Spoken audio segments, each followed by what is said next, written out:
आप लोगों की क्लास में आप लोग का फिर से एक बार स्वागत है। आज हम लोग अपने नेक्स्ट लेक्चर के संग फिर से आ गए हैं।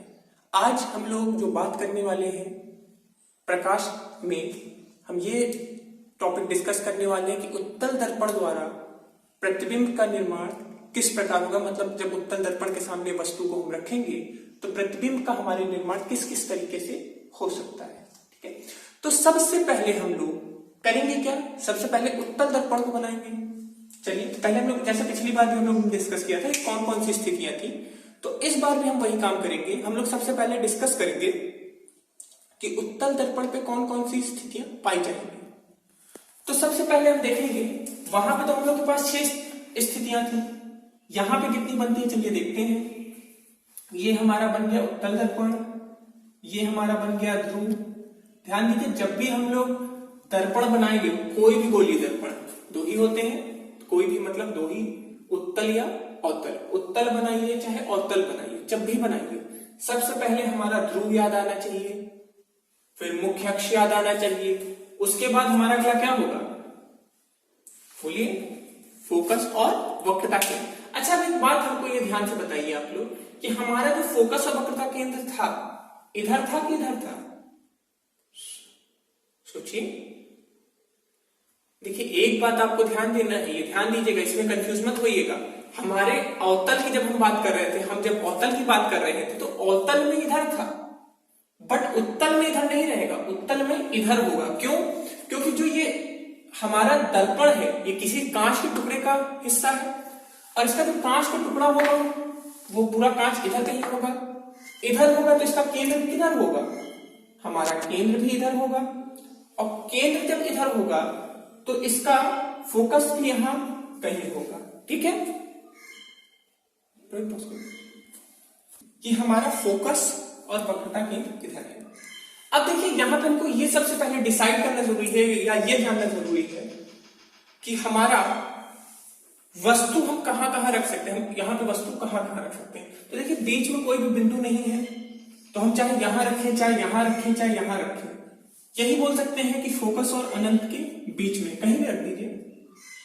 और दूसरी स्थिति क्या होगी, दूसरी स्थिति हम कहीं बहुत दूर रख दें, अनंत पे, चाहे अनंत पे यहां रखें, चाहे यहां रखें, चाहे यहां रखें, कहीं भी रखें, it will be counted as Anant. वो अनंत में ही काउंट होगा, उसको हम और कुछ नहीं कह सकते। इसको हम अगर हम दर्पण के मतलब ओवरऑल ये समझिए बात कि यहां पे केवल 2 स्थितियां मिलेंगी हमारी। अगर हमने दर्पण के पास रखा, किसके पास रखा, हमने दर्पण के पास रखा, हमने अगर दर्पण के पास रखा तो उसको हम बोल देंगे अनंत और ध्रुव के बीच में। अगर अनंत पे रखा तो हम उसको बोल देंगे अनंत पे। तो टोटली यहां पे हमारी कितनी स्थितियां बन रही हैं, टोटली यहां पे हमारी केवल और केवल 2 स्थितियां बन रही है, 1 और 2, कोई तीसरी स्थिति नहीं बन रही है। तो हमें यहां पे इन्हीं 2 स्थिति के बारे में पढ़ना है। तो सबसे पहले स्थिति 1 की हम बात करेंगे। कब, जब वस्तु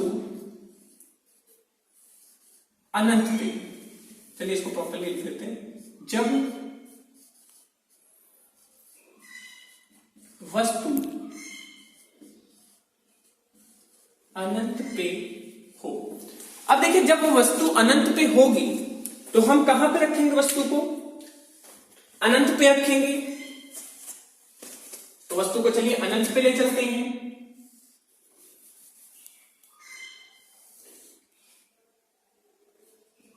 अनंत के लिए हम करेंगे क्या, इसको थोड़ा छोटा कर दीजिए क्योंकि कॉपी में इतनी जगह नहीं रहेगी, यहाँ पे ब्लैक बोर्ड है, काफी स्पेस है, तो हम इसको यहां पे ही रख देंगे। ठीक है, ध्यान रखिए कि अनंत पे जो भी चीजें होती हैं, जो भी चीजें बड़ी होती है, जैसे हम लोग के घर के पास से ट्रिपल आईटी का पानी टंकी दिखता है, वो देखने में हम लोग को बहुत छोटा सा दिखता है, बट अगर हम उसके पास जाएंगे तो वो देखने में बहुत बड़ा है। इंडियन ऑयल की टंकियां देखते हैं, तो अनंत पे जो भी चीजें होंगी मतलब बहुत दूर है, और बहुत दूर है अगर वो दिख रही है मतलब काफी बड़ी होगी। ठीक है, सो अब हम यहाँ पे क्या करें, हमने यहाँ पे वस्तु को रख दिया, फिर वही काम, 2 किरणों को मिला के हमें अपना प्रतिबिंब बनाना है। तो हमने क्या किया, एक प्रकाश किरण भेज दिया यहाँ पे। अब याद करिए पहला नियम, उत्तल के लिए जब भी कोई प्रकाश किरण मुख्य अक्ष के समांतर जाएगी तो परावर्तन के बाद, किसके बाद? परावर्तन के बाद वह फोकस से जाती हुई प्रतीत होगी। ठीक है, मतलब वो फोकस के पास नहीं जा सकती। क्यों? क्योंकि फोकस तो यहाँ पीछे है और फोकस पीछे, तो वहां पे जाने की पॉसिबिलिटी एकदम ना के बराबर है। तो कहां से जाती हुई प्रतीत होगी? फोकस से जाती हुई प्रतीत होगी। कैसे प्रतीत होगी देख लीजिए, कुछ इस तरीके से। ठीक है, ये हमारा हो गया पहला नियम। लेकिन हमारे पहला नियम ही हमको दो बार यहां पे यूज करना पड़ेगा। क्यों? क्योंकि वस्तु हमारी बहुत बड़ी है, इसलिए पहले नियम को हम एक बार और यूज करेंगे। जब भी कोई प्रकाश किरण मुख्य अक्ष के समांतर जाएगी तो परावर्तन के बाद वह फोकस से जाती हुई प्रतीत होगी। अब देखिए यहां पे हम बात बता दें तो यहां पे फिर से इन दोनों के बीच की जो दूरियां हैं वो धीमे धीमे बढ़ रही है। तो इसका इधर तो मिलने की कोई पॉसिबिलिटी नहीं दिख रही है। और जब तक हमारी दो किरणें आपस में मिलेंगी नहीं तब तक हमारा प्रतिबिंब बनेगा नहीं। तो ये तो बहुत बड़ी दिक्कत होगी। अब क्या करें? तो हम लोग तो भारतीय लोग हैं, हम लोग को अपना जुगाड़ कहीं ना कहीं निकालना है। बट यहाँ पे कोई जुगाड़ नहीं है। यहाँ पे अगर हम थोड़ा पीछे देखें, दिमाग लगाएंगे, तो यहाँ पे देखिए आपस में दो किरणें मिल रही हैं। भले ही वो आभासी रूप से मिल रही हैं, उनको जानबूझ के मिलाया जा रहा है, बट वो मिल रही हैं।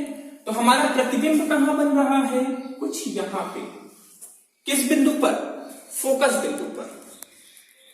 तो हमारा प्रतिबिंब का निर्माण किधर हो रहा है? फोकस पर। कैसा है?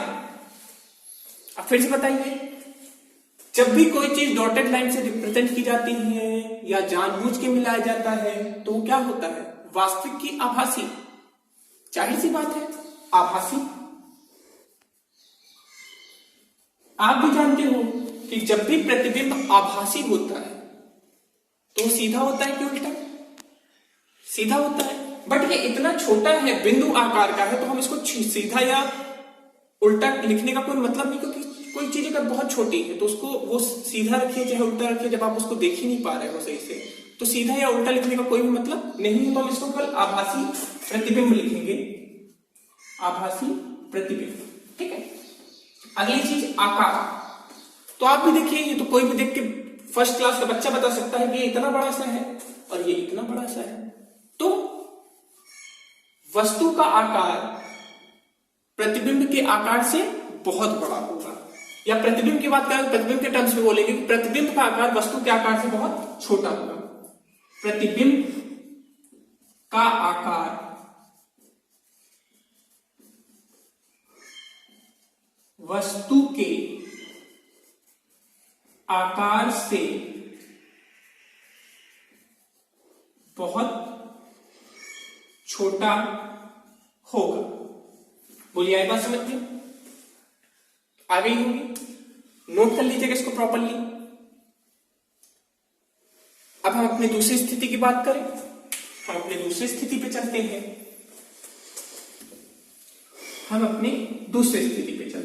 ठीक है, अब हमारी दूसरी स्थिति क्या है? पहली स्थिति हमने आपको बता दी कि वस्तु कहां पे था?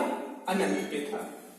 अब दूसरी स्थिति, क्योंकि यहां पर टोटली दो ही स्थिति बनेंगी, चाहे आप यहां रखिए चाहे यहां रखिए। अगर दर्पण के पास है तो ध्रुव और अनंत के बीच में है, दर्पण से दूर है तो अनंत पे है। कोई यहां पे तीसरी स्थिति हमारे पास नहीं है। तो हम अपनी सीधे से आएंगे, दूसरी स्थिति पे बात करेंगे। दूसरी स्थिति पे आते हैं।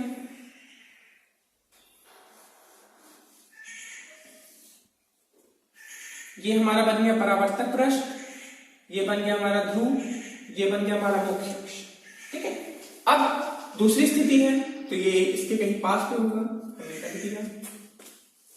ठीक है, यहां कहीं हम अपना बना देते हैं फोकस, यहां कहीं बना देते हैं हम अपना वक्रता केंद्र। ठीक है, दोनों चीज हमने अपना फिर से बना दिया।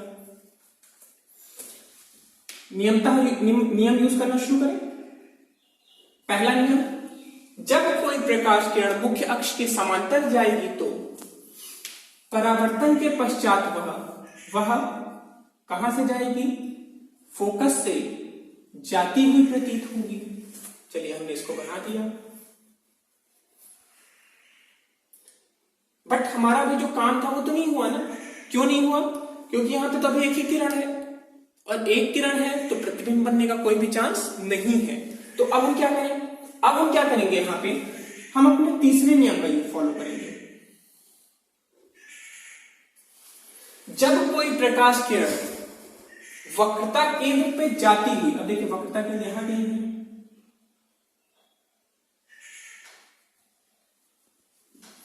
वक्रता केंद्र पे जाती हुई प्रतीत होगी तो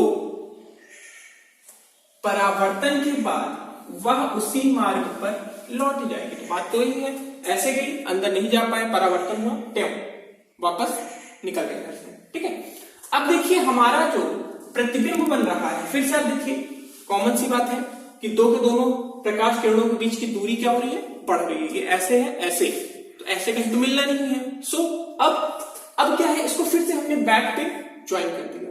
जैसे ही मैंने बैक पे हम लोग ने ज्वाइन किया तो आप देख रहे हैं यहां पे एक बिंदु मिल रही है, तो इसको यहां से यहां ज्वाइन कर दीजिए। और आप क्या देख रहे हैं कि जो हमारा प्रतिबिंब बन रहा है वो कहां बन रहा है? इसके पहले वाले कहां बना था? फोकस पे बना था। और इसमें कहां बन रहा है? ये बिंदु का नाम है फोकस, और इस बिंदु का नाम क्या है? ध्रुव। तो फोकस और ध्रुव के बीच में बन रहा है, इसको लिखते हैं प्रतिबिंब ध्रुव और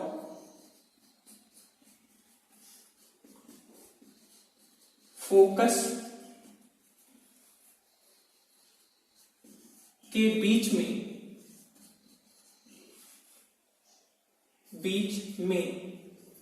बन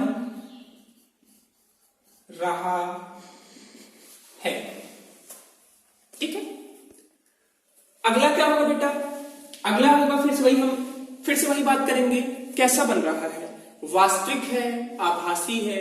अब देखिए नियमतः अगर आगे मिला होता तो वास्तविक होता, बट आगे तो कहीं मिल नहीं रहा है, ये तो पीछे मिल रहा है, तो कैसा होगा? आभासी। अब देखिए इसमें दिख भी रहा है, मुख्य अक्ष के ऊपर है, तथा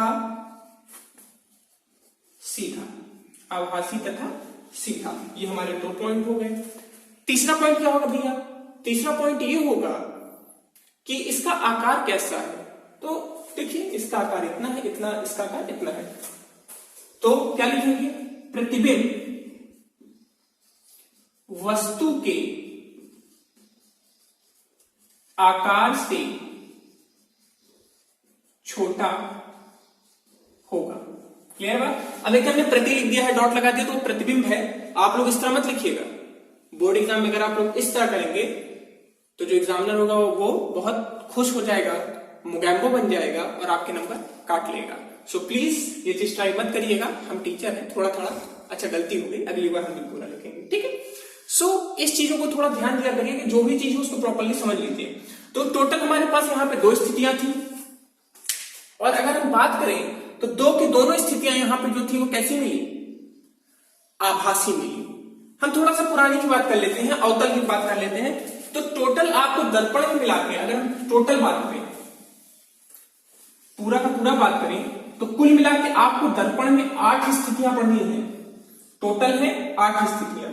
2 स्थितियां हैं उत्तल पे जो कि आप देख रहे हैं, और 6 स्थितियां हैं हमारी। कितनी स्थितियां? टोटल 6 स्थितियां हैं हमारी अवतल पे। कौन कौन सी है? अनंत पे, अनंत और वक्रता केंद्र के बीच में, वक्रता केंद्र पे, वक्रता केंद्र और फोकस पे, फोकस और वह टोटल हमारे पास यहां पे 6 स्थितियां हैं। भगवान ने लाइट काट ली है, बिल नहीं भर पा रहे हैं, क्या बताएं। सो हम लोग आज अपना यहाँ पे इस लेक्चर को फिनिश करेंगे, और होप करते हैं कि जो भी मैंने आपको बताया आप लोग उसको समझ रहे हैं, इसको समझिए प्रॉपर्ली, इसको देख लीजिए। अगले लेक्चर में फिर से हम मिलेंगे और फिर इन्हीं से रिलेटेड कुछ और आगे बातें करेंगे। अगला जो हम लोग का लेक्चर रहेगा उसमें हम लोग दर्पण से रिलेटेड न्यूमेरिकल्स को करना शुरू करेंगे। वेल अगला लेक्चर हम लोग का थोड़ा और लंबा हो सकता है। वेल कोई दिक्कत नहीं, चलिए आज के लिए थैंक यू।